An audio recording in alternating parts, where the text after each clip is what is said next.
Gone Scrambling is proudly brought to you by Honda Kyalami Cayenne.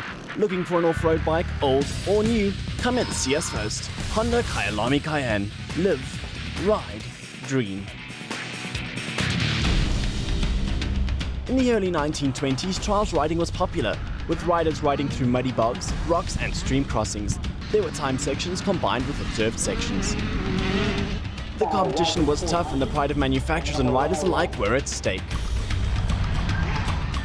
The defining moment came when two rival clubs challenged each other to a race. The only thing that would matter was who finished first. So on a misty March morning in 1924, man and machine would compete where speed was the only factor. The course was laid out on a natural terrain in the surrounding hills and valleys around Surrey in the English countryside.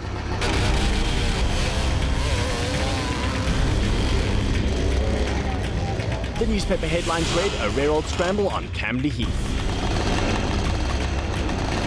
This was the day motocross was born.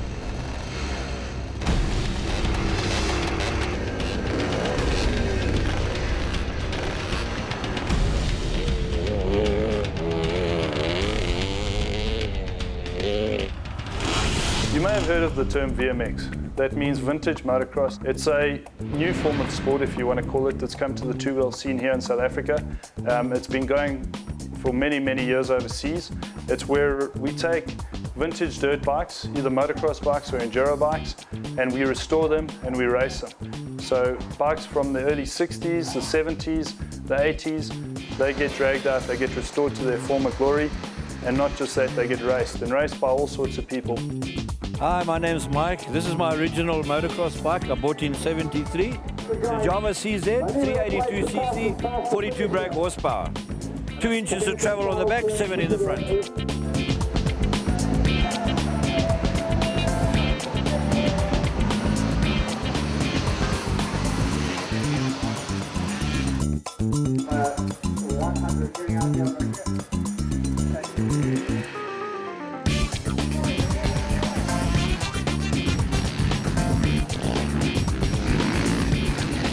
We've got riders from guys that are in their 60s, racing bikes that are, 35 years old, to youngsters, in their teens that are racing bikes from the 70s and 80s, generally promoting good fun, safe riding, and a lot of enthusiasm, spending time with like-minded people, and generally having a good time. Motocross was really, really big here in the 70s and the 80s. It was not uncommon to see a start line with, 3 levels deep of riders.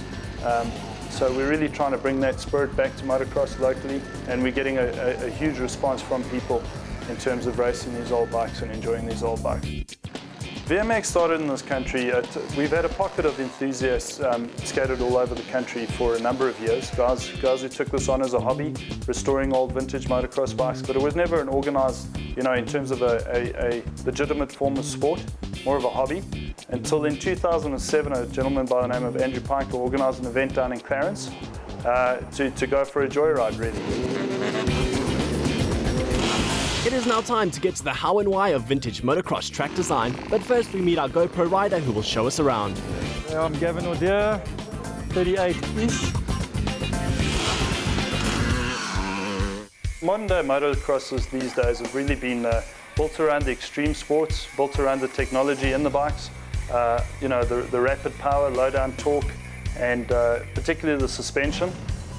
So modern day track would have, big 20-meter tabletops with pretty steep faces, triples, doubles, rhythm sections, which the suspension can handle pretty well.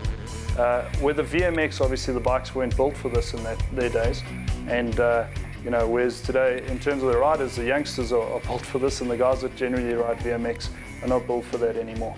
So what we do is we go to tracks, and we really tone down the tracks to make it more rider friendly. Okay, we tone down the faces of the jumps so they protrude you forward instead of upwards. So that's a lot friendlier on both the old bike with the ailing suspension and the old rider with the ailing suspension. And put more emphasis on skills such as doing rapid cornering with the high power, and the spongy brakes on the drum side. So we changed the skill set from really just having the courage to take on a triple jump or a big tabletop to really hanging it out through the corner and making it a lot more easier on the rider, a lot more enjoyable. What this does is it opens it up to a whole new spectrum of riders. The new bikes have almost made riding cheating, you know, because they're very easy to ride. The suspension compensates for a lot of rider errors, and whereas these old bikes are really brutes, it takes a lot of rider involvement to get the thing around the track in a hurry. This track is one of the best we've ridden on in the country at the moment for these old bikes. They've built the jumps to suit the old suspension systems and things. Nice wide corners, not particularly hard jumps, so all round it accommodated for the early bikes as well as the modern bikes. So it was a good track, a good layout, and well prepared by the team. Let's get the one-on-one on how classes are split and why. We try to cater for blocks of 5 years here in South Africa. What we did when we actually set up the constitution for vintage motocross in South Africa was we did a lot of research.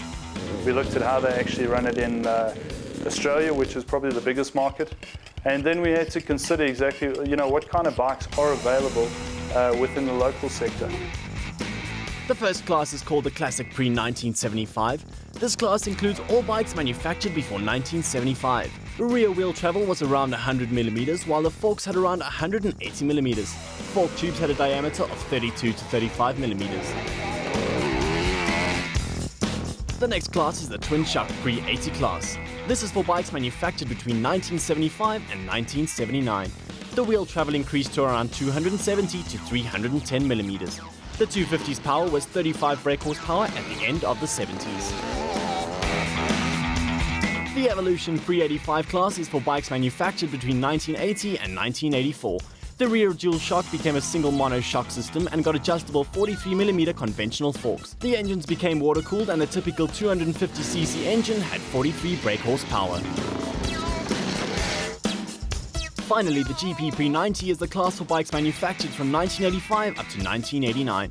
The late 80s gave us legendary bikes like the KTM 500MX, Kawasaki KX500 and the Honda CR500.